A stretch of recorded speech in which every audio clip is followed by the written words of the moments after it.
Found this walking around in downtown Atlanta. You know, too hot is too hot for everybody. Yellow-bellied slider, has that big dome shell. Here's our boy Bumpy. There he is. Woo! The hybrid.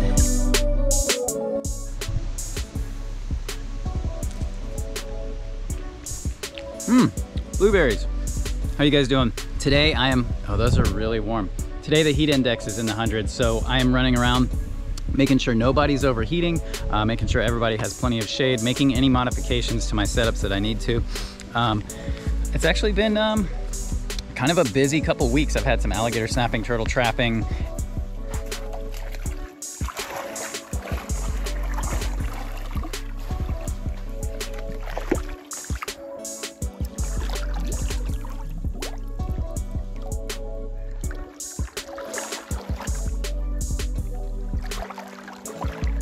So I haven't really had a chance to make videos like these from home. So I wanted to make a quick video for you guys, kind of talk about things I'm doing to deal with the heat. So let's get into it. I made this overhang here because the turtles were having a lot of sun, and so I wanted to have a safe place for them. And right here, this is a new guy. This is a Diamondback terrapin I got a couple weeks ago. A lady found this walking around in downtown Atlanta, and they don't really live there. So he's actually just got introduced to here after some quarantine, and he's a really friendly little guy, looks really good. But I may end up making like a crushed coral brackish water setup. I've been talking to some Diamondback terrapin expert friends and kind of getting some input from them. There you go.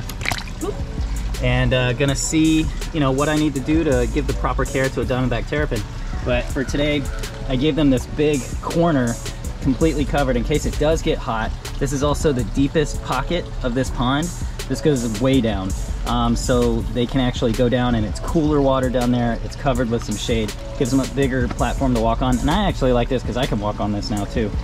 So it makes feeding kind of more fun too. So it's neat to get to, you know, give these guys, you know, some protection from the sun, because when the heat index is in the hundreds, you know, that's unnaturally hot. You know, turtles and tortoises, they like warm weather like most reptiles, but you know, too hot is too hot for everybody. So these guys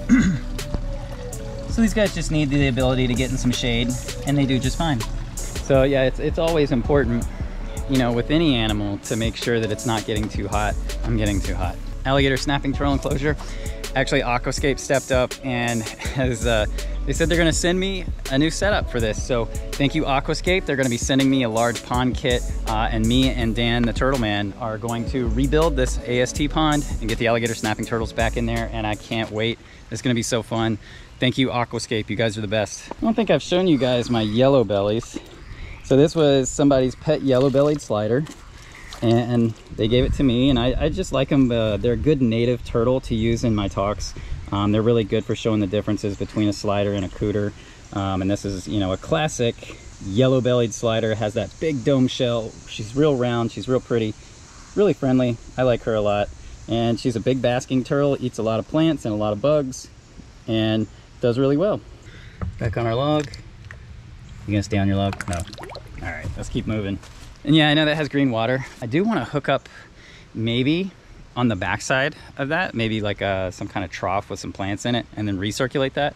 Might be kind of fun. But you know, the good thing with the green water is, you know, sliders will pick at each other, and there's a Cumberland slider in there with her. Both of them are females, and this keeps them from fighting if they can't really see each other. So works to their advantage. Everybody in this tortoise pen is hiding. This is what you see, you know, when it's hot and sunny. Nobody's out. They're all inside the house, or they're underneath cover. These tortoises are out back here. These guys do really well here. It's really, really shady. And then in the morning, I spray the hose on here, make the ground all damp. I actually really dampen this hanging over section of bamboo, and it makes a nice cool area for them. They've both got their houses back there. They do really well. Here's our boy Bumpy. Always comes over for some attention. Love this guy. Yeah. Let's see, a turtle. I don't know if we've really touched on a lot. This turtle is an absolute dinosaur, so let's see if I can get it out. That was awesome. These are always a big hit when I show these. Okay, here we go. This is the turtle I was after. See if we can get him out of this net. There we go. There he is. Woo! The hybrid snapping turtle. He is not stoked to be out of the water. Let's get a good look at him. This turtle has, you know, he has the neck like a common snapping turtle, and the shell like an alligator snapping turtle. And these guys were bred by my friend Fred Grunwald. They had naturally occurred from a pond on his house between a male alligator snapping turtle and some female commons. As far as we know, he's one of the few in the US to actually produce these. I think only one other place did by accident. And Fred's were also by accident, and just totally bizarre animal. I've said before on the channel, I'm not like a big fan of hybrids, but he's very interesting. Just kind of a good example of what genetics gone haywire can do, and kind of reminds me of something from a Jurassic Park movie, you know. But yeah, so he gets to live in that little pond by himself and gets plenty of fish to eat, bugs, shellfish, crayfish, shrimp.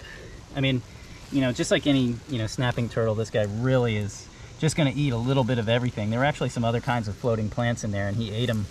So they'll eat, you know, pretty much anything. And I think a lot of that is one of the things that people misunderstand about, you know, both the alligator and common snapping turtles, is they have a varied diet, and they eat a lot of different things, and a lot of things, you know, seasonally. So really cool animal. I don't necessarily think that, you know, people should breed a lot of them, but you know, they're pretty cool. I like observing him and having him, and he's, you know, very interesting, and people love to see this guy, and I don't think I've shown it enough, so just wanted to share it with you guys.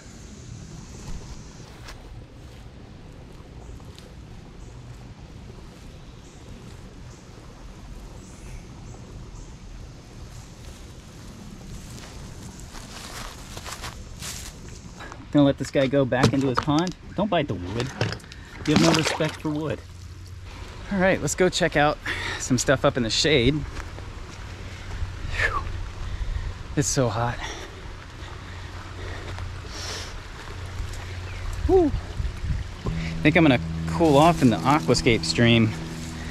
It's looking too tasty right now. And I see a couple turtles in here we can mess with. Oh, yeah, that feels good. That is cool and relaxing. So I'm gonna sit down right here. Set my phone there. So to my right, we have a river cooter, and he likes to come up in here and eat on the plants on the bottom. He picks at all the algae that's on these logs and does a good job of kind of cleaning out a lot of that hair algae. In the summer when it gets really hot, you get a lot of hair algae, and you get a lot of that stuff kind of growing on everything. Doesn't necessarily bother me, because hair algae does act as a sort of like, almost like a filter pad, so a lot of things get caught in it. But it is nice to have the cooters kind of come, and they come up in here and clean things out and make the water crystal clear. I also see another guy sitting over here buried in the gravel that is really cool, that likes to hang out up in here. Got some frog eggs right there, that's pretty cool. But this guy right down here loves this area. This is a little stink pot, and you know, really cool. I don't think this is one of mine. I think this one somehow made it through the fence after a storm and just decided to live in the aquascape pond. So I'm not really gonna do anything. You know, if he wants to live here, he can live here. If he's making a happy, healthy living, I'm good with that. He likes to hang out right there in that little pocket, and you know, he runs around in here, and there's little snails and tadpoles and all kinds of little things for him to eat. There's crayfish in here, so you know, if he's a happy little stink pot in here, then I'm good with that, and I'm just glad that he's happy to live here. So we'll walk through here, and some of these plants have just taken off in here. Just all the nutrients in this system just feed all these plants to grow. I mean, honestly, some of it I probably need to cut. You can see the trail the cooters make when they come through here. I'm just gonna step on some of this as I walk through here. There we go.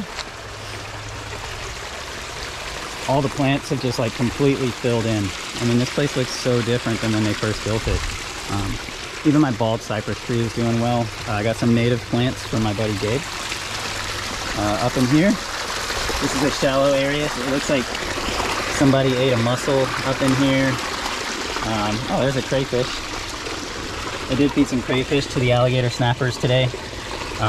This is one that I guess didn't make it. Sometimes when I get them from the farmer's market, they don't always make it, but I do have a video coming. It'll be like next week's like Feeding Friday, and it'll be some clips of the alligator snappers eating some crayfish. I got the cooters swimming around in here. Look, there's a live crayfish. Look at him. He's like hiding back in there. Good for him. So yeah, when I introduce these crayfish into here, there's a good percentage that actually make it, and they end up just living in here, which is awesome. And over time they reproduce and produce small crayfish. So there's like generations of crayfish that live in here. And I also supplement with ones from the Asian grocery. Not all come, you know, alive.